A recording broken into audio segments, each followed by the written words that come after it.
Hello, have you heard of workplace bullying? Well, it does exist. Matisse says workplace bullying is a new concept. It's like sexual harassment before Anita Hill. Well, Webster defines bully as someone who is mean and cruel to a weaker person. I define a bully as a person who is intimidating and wanting to be in control. Now, I would like to share with you some facts on behaviors of bullies, the effects it has on its victims, the cost it can be to businesses, and the prevention that needs to be in place to support workplace bullying victims. Now, Patrica characterizes bullying as an amorphous act, a vague, not clear. And it's not, because workplace bullying is a silent epidemic. No one ever talks about it. You hear about very few lawsuits being filed in behalf of a victim. Mostly victims usually leave their job, get transferred, or just don't say anything about what has happened to them. And this is devastating. It can be devastating. It can hurt them health-wise. Many of these victims develop many health issues. I mean, from stress to anxiety, not being able to sleep, to hypertension.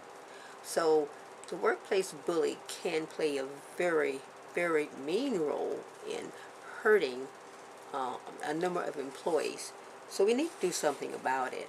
Now, there was a study that was taken in 2007 by the Zogby International company, and they hired the WBI, which is the Workplace Bullying Institute, to do a survey.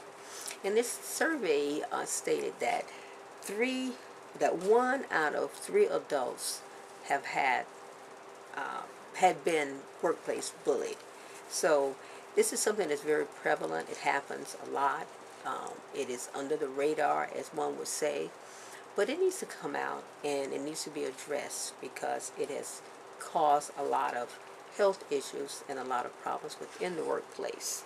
And a number of times we don't know what is happening because of the performances that is taking place in the workplace, the lack of performance, because of the bullied supervisor that is consistently aggravating or saying something to the associate regarding their performance. But it's more of where I think that they're not secure in their own position, so they use this as a tactic to intimidate other people, and we need to do something about it. Now, one of the biggest problems is that it's kind of hard to define, because people's personalities, some people might say, well, that's just the way they are. But we know that a lot of times this is not the way they are. And they are selective a lot of times about the people that they harass and bully. So we need to take a closer look into it. Now, bullying may occur when a manager has an ongoing pattern of intimidating or demeaning behaviors that can affect an employee's health. Now, Tom Davenport, a senior consultant at the Towers Watson, states, we all have bosses that are a little rough around the edges, but sometimes we have to just deal with it. But there's one thing when we have an assertive boss, and there's another thing when we have one that makes you feel sick, psychologically, physically, and emotionally sick. So we really need to address this in the workplace. Now, I have shared some facts with you on behaviors of bullies in the workplace and some effects of their victims.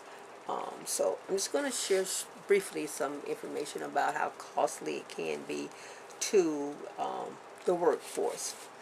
Now, according to the Workforce Bullying Institute, workplace bullying is repeated, health-harming mistreatment of one or more persons by one or more perpetrators, verbal abuse, offensive conduct behaviors, which are threatening, humiliating, intimidating, and work interference, sabotage, which prevents work from getting done.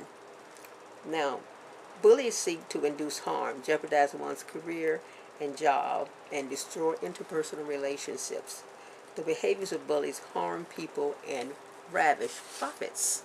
So we need to do something about it. We need to support the victims, and we need to come forth, and when we notice things that are happening in the workplace, it needs to be discussed on a higher level.